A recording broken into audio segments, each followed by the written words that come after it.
Regarding questions, as I see that there is a raised hand, we have a Q&A chat box, so you can leave your questions there. And at the end of the session, we're going to go back to all the questions and we're going to provide responses that you would need.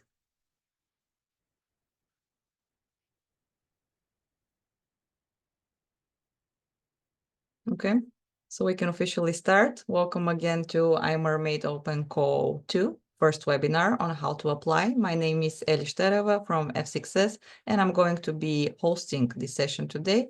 And also I'm going to be one of the two speakers.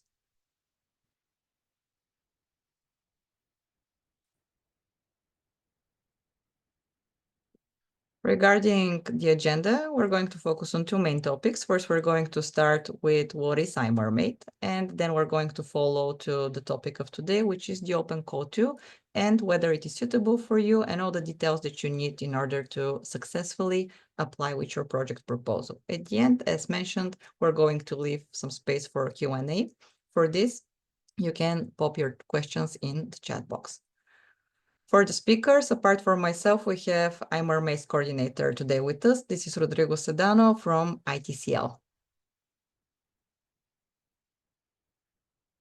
Some house rules. As mentioned, the webinar is going to be recorded and disseminated via our social media accounts. The session today is also live streamed via LinkedIn through Water Europe channel. We are going to have more webinars in February and March, so stay tuned and follow us to get additional information on the exact timing. Regarding the questions, please pop them in, and at the end of the session, we're going to go back to them. And now, moving forward, we're starting with the first part, which is what is IMERMAID, and this is going to be presented by Rodrigo Sedano. Thank you, Ellie. Can you hear me? Okay. So my name is Rodrigo Sedano. I work for ITCL Technology Centre located in Spain. I'm the project coordinator of IMERMAID. And today I will give you a general overview idea of what we do in this European project. So, okay. So IMERMAID is a Mission Ocean funded project focused on the protection of the Mediterranean Sea from the chemical contamination and the pollution. What we promote under this project is to provide with innovative strategies for the prevention and the monitoring, but also to remediate those contaminants of emerging concern that can be found in the Mediterranean Sea basin. Can you move to the next one, please? So some quick details of our project. We are running our project for 36 months, 3 years, with a total budget of 7.8 million euros. We are 26 partners working in this project, and we have a total of 5 different use cases. So IMERMAID background is mostly focused in European directives frameworks inside the marine strategy. Like I said previously, we are a Mission Ocean project, and we are trying to understand and analyze those new directives that are updating.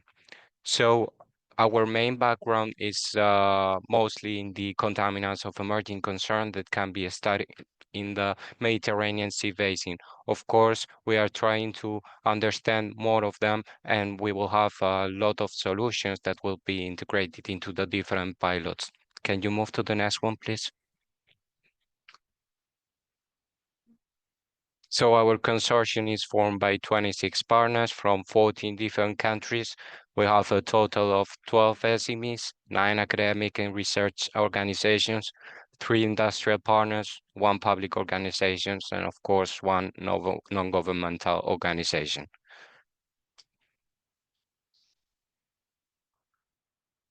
Our primary ambition is just to create innovative replicable solutions in order to prevent, monitor, and remediate this chemical pollution to support the European Union Mission Ocean. So what we are trying to do is to restore, protect, and preserve the health of our oceans, seas, and waters. Can you move to the next one, please? Last one. So we can see as part of the IMERMAID ecosystem, We have created some monitoring solutions coming as sensors. Then we create technology solutions coming as remediating ones. And this is all merged and combined into 5 different pilot cases that I will be speaking a little bit later. Of course, as part of a European project, we also have some societal actions in order to increase citizens' engagement, providing them with new policy recommendations, doing a schooling project. We even run a European Union water program under IMERMAID. And of course, part of this project is the open call process and the financial support to third parties. Can you move to the next one, please? So as our main core of the project is the development and final conclusions of 5 different use cases in the Mediterranean Sea Basin. Each of the use cases has a specific topic, and even in those, there is a specific monitoring solution created for that one, and we have integrated a specific remediation solution. So in the first one, we can see that it's located in San Esteban de Lidera in Spain. This water treatment plant is mostly focalized in agricultural pesticides, but also as well in household. As for this one, the sensor that is going to monitor the pesticides is the electrochemical organic pollutant sensor box developed by the University of Angers in France. And the technology that will be the remediating one is a pulse discharge plasma developed by the Italian SME Iris. And the second one we can find in Calat el Andalus in Tunisia, a water treatment plant that is mostly focalized in pharmaceutical compounds. And this one we are as well using the organic pollutants sensor box developed by the French colleagues. But for this one, the remediation technology that is integrated into it, it's a microfluidic system, and as well we combine this system with a reverse osmosis recycled membranes developed by the French SME and a Tunisian university. In the third one, we can find in Torino, in Italy, a water treatment plant bigger than the one from use case one.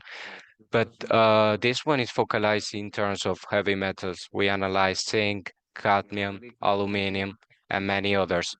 In this case, the University of Florence is developing an electrochemical heavy metal sensor box, and a remediation technology provider provided by a Finnish SME refiner is developing a 4D scavenger technology. The fifth one is located in Crete, in Greece, under a leachate treatment plant. We have different sensors analyzed in here. So we have the heavy metal sensor box. We also have the organic pollutants one from the French partner, but as well we integrate a new sensor under PFAS developed by the Centrix lab in Serbia. And the technology that is going to remediate all these contaminants is the microfluidic system. And the last one, the fourth use case, it's a little bit different compared to the others since it is located inside the sea. This is a monitorization buoy. Due to the conditions of the sea, salinity, turbidity, it is much more difficult than in the previous pilots to create a remediation technology. And this is the main reason that only sensors are provided into this one. So we have a oil sensor system provided by Biosense from Serbia. We also have the electrochemical heavy metal box provided by University of Florence and the organic micropollutants from University of Angers, specific for nitrates. Furthermore, we have satellite images correlation comparing the data extracted from the sensors to real data from satellites. And this is done by a Ukrainian university and ITCL as well. Can you move to the next one? So as part of the second open code of IMERMAID project, what we are expecting is to have solutions feasibility and replicability of our technologies. We also want to remediate the pollution in different ecosystems, not just in the Mediterranean, but opening up to different countries. Furthermore, we want to have an effective knowledge sharing by boosting awareness, engagement with different target communication and outreach, and of course having a long-term impact of the solutions, ensuring the sustainability. Can you move to the next one? And that's it from my side. Thank you. Let me know in the chat if you have any questions. Thank you, Rodrigo. Because there was some issue with the sound, apparently. Can you confirm whether you were able to hear me correctly and properly? Yeah. Okay, because there was some feedback that people cannot hear me when I'm speaking. So I hope that this is fixed. In case it is not, please let us know so we can try to resolve it. Now I'm going to I can hear you properly right now. Okay. Okay, so I think it should be fine. Okay. Okay, perfectly. Thank you. Thank you, Rodrigo. Now we're moving to the second part, which is IMERMAID Open Call 2. Before delving into the specific topic of Open Call 2, let me give you a brief overview on why do we have open calls as part of the IMERMAID project. We have, for the total duration of 36 months, we have a total of 2 open calls aiming to fund 8 projects with a maximum amount of 800,000 euros. This is to attract additional associated regions that are not part of the IMERMAID project, and also through them to further assess the feasibility and applicability of the IMERMAID developed technology. In Open Call 1, we were focusing specifically on the Mediterranean region, and there we have funded 3 projects. In Open Call 2, we are expanding and we're going to fund up to 5 projects. And here, a lot of different associated regions can apply as well, such as, for example, from Western Europe, from Northern Europe, Central Europe, and also other associated countries. So here the focus is not only on the Mediterranean region, but expanding to other water basins as well. Here you can see a brief overview of the funded projects under Open Call 1 and the regions within that were funded. The first one is in Bosnia and Herzegovina, the second one is in Moldova, and the third one is in Turkey. The regions that you see here are not eligible for Open Call 2. However, the countries with different regions are still eligible and can apply for our second Open Call. The objectives of the call, as mentioned, are to engage local and regional authorities from associated regions in new water basins. I will need to emphasize this, and I'm going to do this along my presentation, that the open call is only for local and regional authorities as eligible applicants. Local and regional authorities, after applying and within their application, they can assess other means to be collaborating with other types of entities, such as private entities or other types of public entities, such as, for example, universities. But the only eligible applicants for the call are authorities. The main purpose of the call, as mentioned, is to showcase the feasibility, replicability, and scale up of the IMERMAID technological solutions developed within the project. And another goal that we have through the open calls is to support the associated regions in gaining further expertise to technical assistance advisory services on the development of different actions to target contaminants of emerging concern, as this is the focus of our project, and through this to achieve the mission ocean objectives.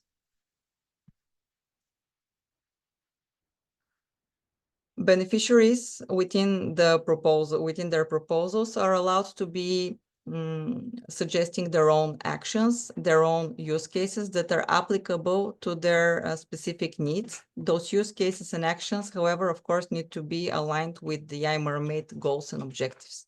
All of the information regarding the IMERMAID purposes, what we can provide to you, and also what we expect, is part of the official documentation of the open calls, which is available on the website. And of course, now in my further slides, I'm going to be elaborating on this as well. Regarding the must-knows, the application period is open until the 3rd of April. We are going to be funding up to 5 projects. Each project is going to receive up to 100,000 euros, and the selected projects are going to be working with us for a period of 9 months. In addition, while you're working with us for this period, you're going to be not only assigned a mentor, but you're going to be paired with the IMERMAID use cases as shared in Rodrigo's presentation. Based on your proposal and your needs, we're going to assess, and also you can see this as well, which use case is going to be more beneficial for you to follow in order to gain additional expertise as per your needs. And of course, we're going to provide you with additional exploitation and sustainability support in order for you to be able to assess how the selected IMERMAID technology is going to be helping you further, how it can be deployed after the end of your participation in our project. As stated, only local and regional authorities are allowed to be part of this proposal. Countries that are not eligible to apply are all the countries within which IMERMAID partners are present. So for example, and this is something that you can see also in the documentation in our website, but if we have a partner, and this is the case from Spain or from Serbia or from the Netherlands, for example, those countries and the regions within are not eligible. However, everything else is eligible as per the Horizon Europe definition on member states and associated countries that can receive funding from the Horizon Europe program. Here you see just an example of eligible countries. Please do not take this as an exclusive list. It is not. It is just an example of some of the eligible countries that can apply. As you can see here, for example, and as I have mentioned, Bosnia and Herzegovina, Turkey, and Moldova are still eligible, just not with the same regions that have been selected under Open Call 1. In order for us to be helping you and additionally streamlining the process, we have pinpointed the topics, the broader topics under which you can apply. We have 2 of them, as you can see here. The first one is upstream chemical pollution detection, monitoring, mapping, and hotspot identification. And the second one is solutions against upstream water chemical pollution, prevention, reduction, and remediation. You can apply either to one of the topics, or you can do a mix of both. You're not limited in this. We're just providing those topics in order to streamline the process and navigate you better in the type of support that also we can provide to you. Regarding the requirements as per the proposals that you're submitting, your proposed action and area need to be compatible with the IMERMAID solutions objectives and processes. Domains that are tackled within our own internal use cases, the one that Rodrigo has mentioned, can be the same, but need to be executed in a different region, meaning the regions that you're suggesting. All proposals, and this is very important, should lead to the deployment, testing, and engagement of the developed IMERMAID solutions. Opening some brackets here because I believe this is very important. Of course, we do not expect that you're going to achieve the same results as the internal IMERMAID use cases, because the IMERMAID use cases are with us for a duration of 36 months.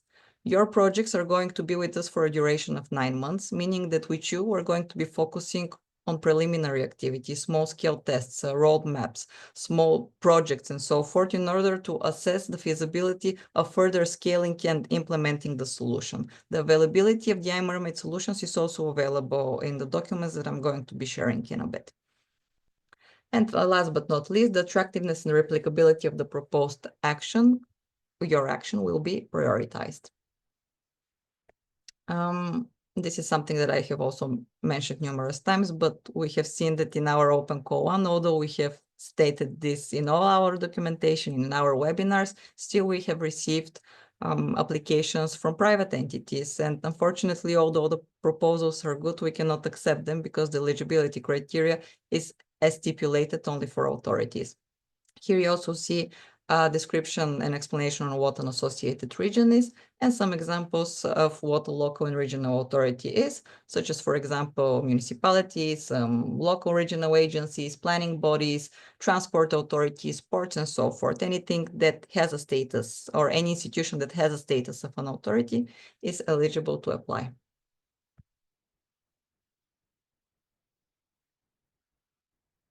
what you're getting within the program once you have become part of the IMERMAID Open Call beneficiaries. You're going to get an assigned lead mentor and support mentors depending on your case and your project proposal, technical advisory services necessary to successfully execute your actions for, as mentioned, roadmaps, plans, and actions to prevent, eliminate, and remediate pollution from chemicals. We're going to provide you also with training on stakeholder engagement, and this is a key activity as well within the IMERMAID project. Know-how on how to build a successful use case based on our internal use case methodology, and a link with one of the IMERMAID use cases. We're also going to provide an opportunity in case you believe this is beneficial for you for a site visit to one of our use cases. Regarding the structure of the program, for the duration of 9 months, this is divided into 3 separate stages. Each of them has different length depending on the workload that needs to be done, and also mandatory deliverables and a lump sum fixed to the stage. As you can see here, for example, stage 1, this is use case definition. It is with a duration of 2 months, and the main focus is on the development of your individual work plan in the use case specification based on your project proposal. Here you're going to be focusing on further defining and elaborating your deliverables, your key performance indicators, milestones, and actions via which we're going to be evaluating the success of your project.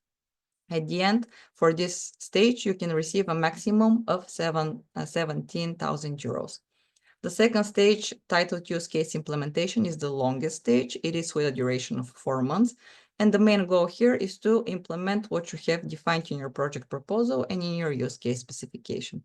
For this stage, you will receive up to 58,000 euros. And the final stage is use case evaluation and feedback. And here, basically, we're focusing on evaluating what has been done and how is this going to be further sustained after the end of the project.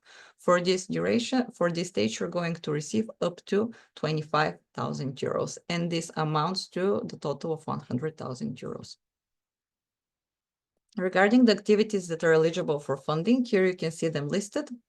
And of course, considering the focus of IMERMAID, which is tackling contaminants of emerging concern, those are the activities that we are funding. So activities to remove contaminants, pollutants monitoring actions, remediation actions for specific pollutants, definition of regional pollutants and required actions for remediation, investment in software and hardware, only the cost for depreciation as per the Horizon Europe rules, and dissemination and communication of the activities and results. Where to start? Of course, you can go to our website where you get all the information.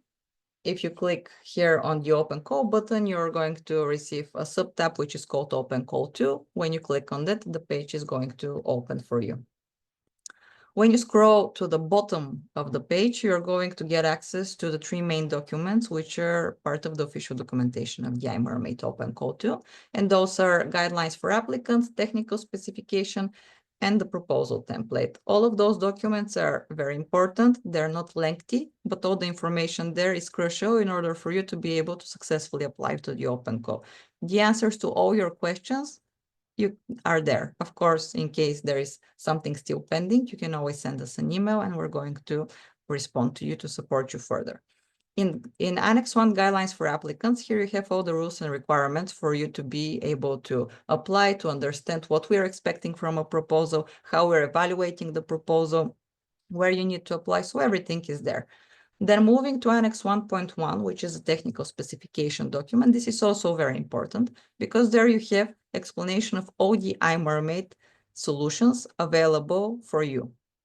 What you will see there is that there is a different type of availability of the different solutions. For example, some of the monitoring solutions, because they're smaller and also there are more than one, there is going to be availability for some of them to be actually tested from the third parties, meaning from you. But for the larger scale solutions, which are the remediation solutions, there are a lot of preliminary activities that are available to you with the support of our technical experts. But for some of those solutions, an actual deployment cannot happen for two main reasons. First, the duration of your project is only 9 months. And second, the solutions are going to be tested at this time with the internal IMERMAID pilots. So something that is very important here is for you to read the technical specification document and to see what is the actual availability of all the different solutions and what can be provided as a support.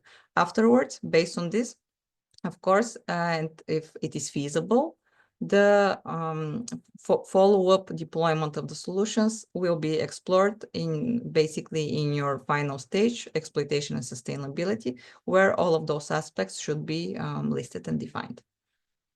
And last but not least, the proposal template, Annex 2, where you are actually developing your proposal. This is just how the document looks like within. Then, while you're developing your proposal, you need to submit it somewhere. And you're doing this through the F6S platform. You click on the link that you see here. If of course, you are going to have access to this presentation, but this link, you can find it everywhere. You can find it on our website, in the official documents that I have just shared. You have it in multiple places. So it is going to be very easy for you to locate it. When you click on it, you're going to be automatically redirected to the application form, which is what you see here on the screen. And then you just need to fill in this short application form. And one of the questions there is for you to upload your proposal. So as part of the application form, you upload the proposal, and this is what at the end you submit.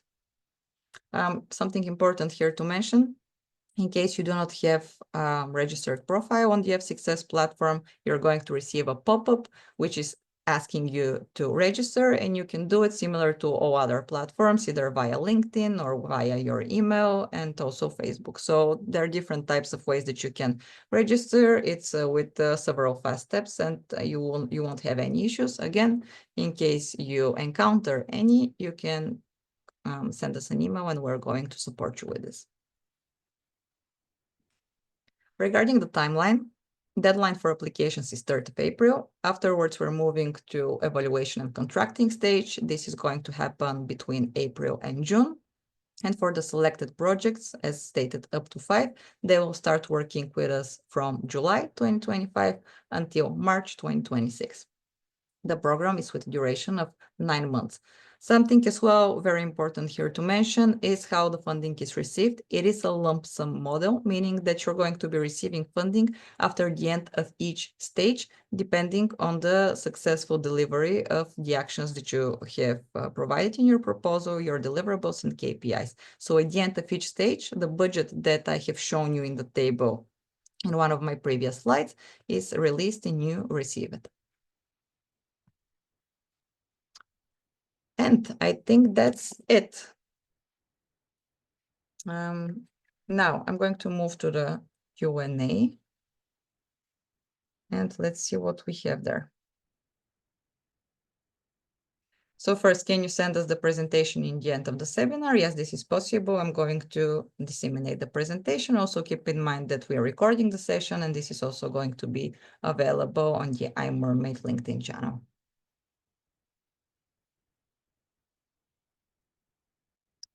So there is a question, what are the eligible costs? What are the eligible activities and costs for subcontractors? So I believe I have answered this question, but if I haven't, then I'm going to provide also additional information for the subcontracting. So let me just return to this slide that you're asking.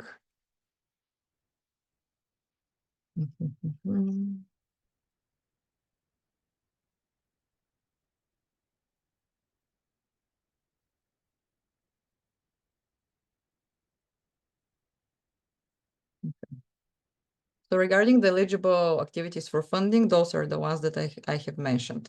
Regarding subcontracting, for this specific call, we are allowing a percentage of up to 30% for the total eligible cost for subcontracting, which should be for actions that cannot be performed by the authority, but are directly related to the project proposal and are needed in order for the proposal to be successfully executed. For the subcontracting, it is very important for all the authorities to be following the legal requirements and regulations as per their national law, and also to follow the best value for the money that they are providing. And last but not least, to follow the Horizon Europe use for subcontracting, which are also provided in Annex 1 guidelines for applicants. If there is anything else regarding the subcontracting part, please let me know so I can further elaborate. But as I said, everything is also available in the guidelines for applicants. Then the next question, since you don't have use cases in Portugal, will a proposal from a municipality in Portugal still be selected, or will you give preference to proposals from the countries where you have use cases? A very good question. Thank you for that. So it is very important to understand that wherever we have a use case, this means that this country is not eligible. So we cannot have another use case in the countries where we already have our internal use cases. So for example, Portugal is absolutely eligible, and we would love to have a use case from Portugal. Okay, so I hope that this answers your question. But all the countries where partners of the IMERMAID project are based in are not eligible to apply for the call. Anything else is eligible to apply for the call.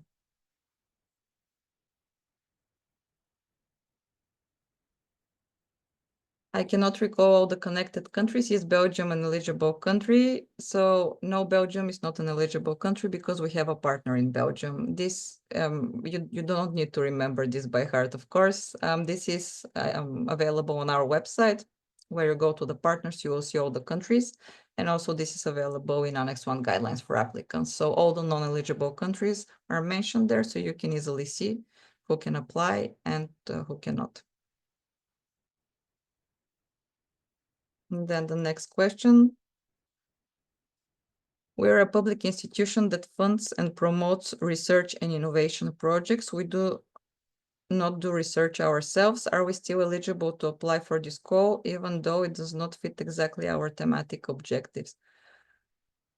So you're a public institution, but we need to, and this is something that I need to make clear, and from time to time, there needs to be additional evidence that this is the case. But if a public organization is an authority, then it is eligible. But there are public organizations that are not authorities. For example, a lot of research organizations, although that they're publicly funded, they're not an authority. So there is a different status between, for example, a municipality or a regional agency or administration and a public research organization. However, and this is something that we have seen as a case, there are some institutions that are with a research status that are acting as authorities in different countries. And because this is something that we cannot know, what is the status in the different countries, in case there is any doubt whether the institution is an authority, we ask for an additional letter, an official letter stamped and signed that this indeed is treated as an authority within the respective country. Okay, and Albania is an eligible country, so Albania can apply for the call.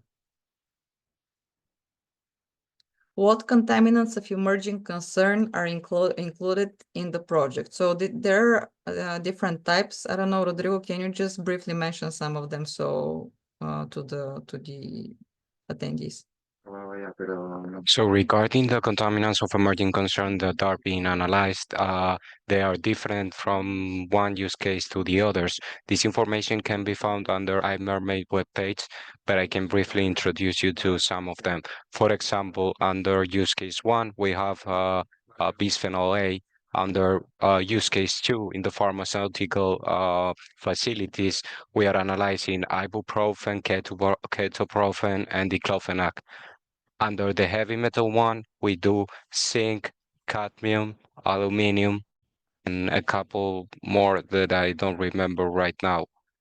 Then use case 4 is a bit more difficult to say. So, but that's of course due to the place where the boy is located. And finally, under the leachate treatment plan, we are focalizing as well in some heavy metals, some of the previous organic pollutants and PFAS for sure.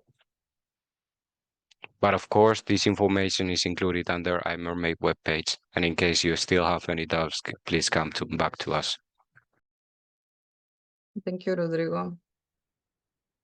And then I think this is the final question. Of course, if others pop up, they're absolutely welcome. So the last one is, are consortia between authorities and private individuals eligible? So consortia are not eligible. The only eligible applicants are local and regional authorities, and then authorities can find other means in collaborating with those private entities, as I've mentioned, through, for example, subcontracting activities, or, for example, hiring experts for the duration of the project to be working on it. Okay, so there is one more question. Is oil, vegetable oil, considered a contaminant of emerging concern? I don't know. I think not. This is something that we do not measure in IMERMAID, but what we can... I can jump in, Ellie. Sorry. Yeah, please do. So regarding the when I say oil sensor system, the oil that we are analyzing is the petroleum that we can find under the sea basin, the residues that come from the ships in the harbors. This is the oil that we do analyze. Thank you, Rodrigo. And I see there is one more question coming from the LinkedIn, whether UK are eligible or not. UK is eligible for the open call, yes. For open call to UK is eligible. Regarding the contaminants of emerging concern, something additional that we can mention is that in case you're wondering whether our solutions are going to be suitable for the contaminants that you're identifying, please do send us an email, because then we can turn to the specific technical solution providers, and then they can provide us with a response whether this additional contaminant can be actually targeted through the activities that they're developing. Okay, so this is something that we can follow up. In case you have an idea, in case you see that you do not find additional information in our website or in our documents, please send us an email and we can follow up on this. Then, investigation into non-industrial pollutants of geographical origin, are they eligible for a project? Rodrigo? Depends. We will need to have further information for giving you a proper answer.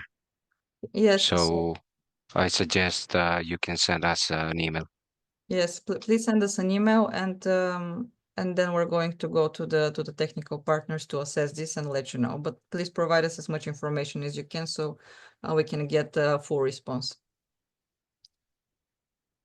Is Denmark eligible? I cannot find information about it in the annex. Yes, Denmark is eligible, as we do not have a partner from Denmark. So Denmark as a country and the regions within are eligible to apply. Okay. Are there any other questions?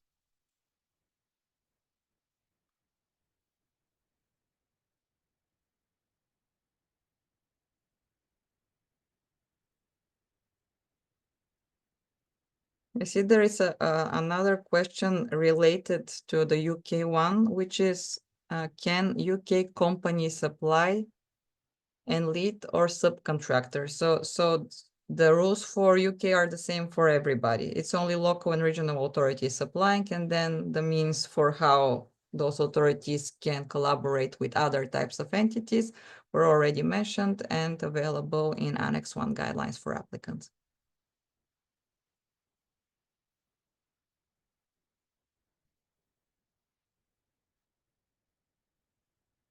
Okay, another question. Can Norway apply? Yes, I think Norway is eligible. I need to double check again, but I believe so. Norway is eligible to apply.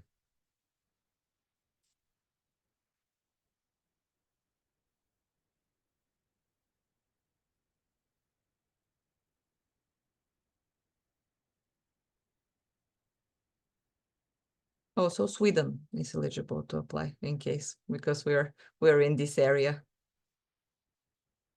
Okay, so In case there aren't any other questions, I'm going to slowly close the webinar if something pops up, but I would like to thank you all for your time. I hope that this was useful. In case of any other questions, we're absolutely available to respond to them. You have time until the 3rd of April. Of course, start early for you to be able to develop a proper proposal, and we would love to read them. I would like to wish you good luck in your application process and stay tuned as we're going to have more coming webinars.